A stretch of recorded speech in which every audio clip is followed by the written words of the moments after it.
I just remember when I first met Trezor that we talked about the Christmas project that was coming up, and he explained a lot of the things to me that he wanted to do. For instance, the packaging of food and distributing it to people, and so little would go so far. And I remember one of the things I remember also was that there were people in hospitals, and you know, and the amount of, and that they were held captive until they could pay their bills. And I thought about the small amount of money that I could give could free people from the hospital and feed so many, and that really touched me, and I wanted to be a part of that. So of course, as time has gone on, I've kept in touch with Trezor, and we've become very close friends. And one of the things that I would like to do, and he knows that my heart's desire is to help, because I'm always asking him what's going on. And you know, as Christmas projects continue to come and go, I like to see the ministry grow in that area, because I do know that it's helping a lot of folks.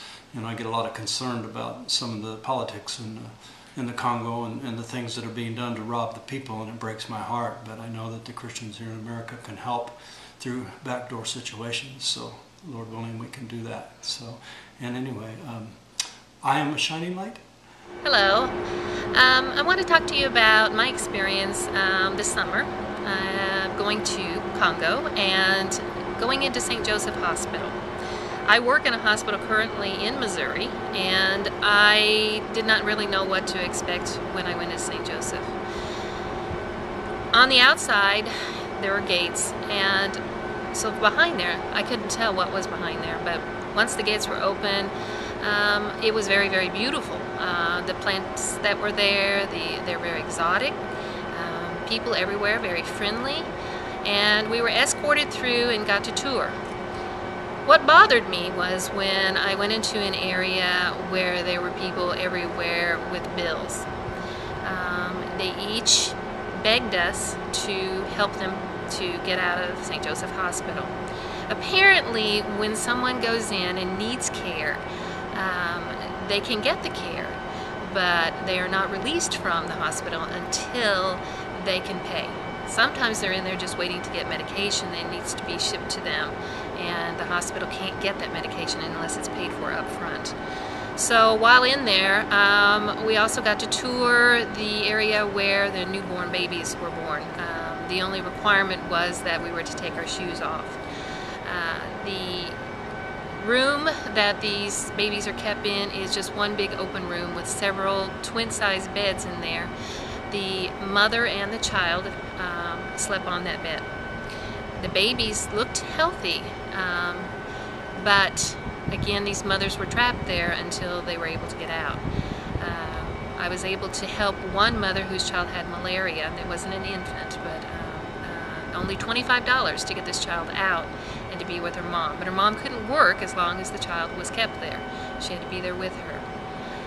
The babies were clean, but the equipment was very, very limited.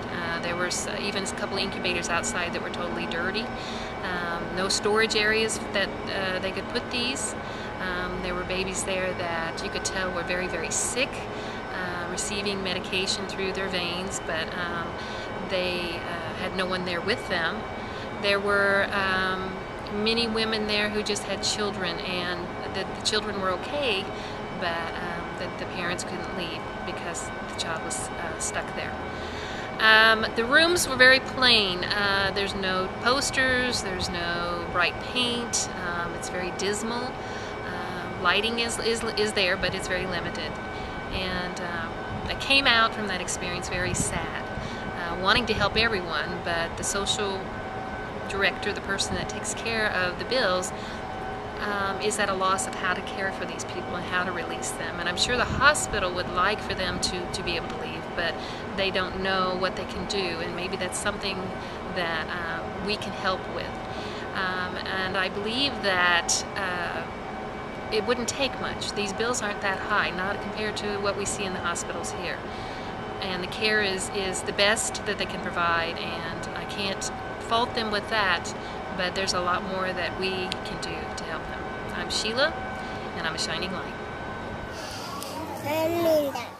I am a shining light. Okay. Every Christmas, Mwangaza International makes sure that every child has a special day. And this year we want to give you an opportunity to be a shining light and join us as we are making Christmas a special day. So we would like for you, your friends, your church, your group to consider how you can help us make a better world through little things and with great love. I'm Trésor Yeni and I am a shining light.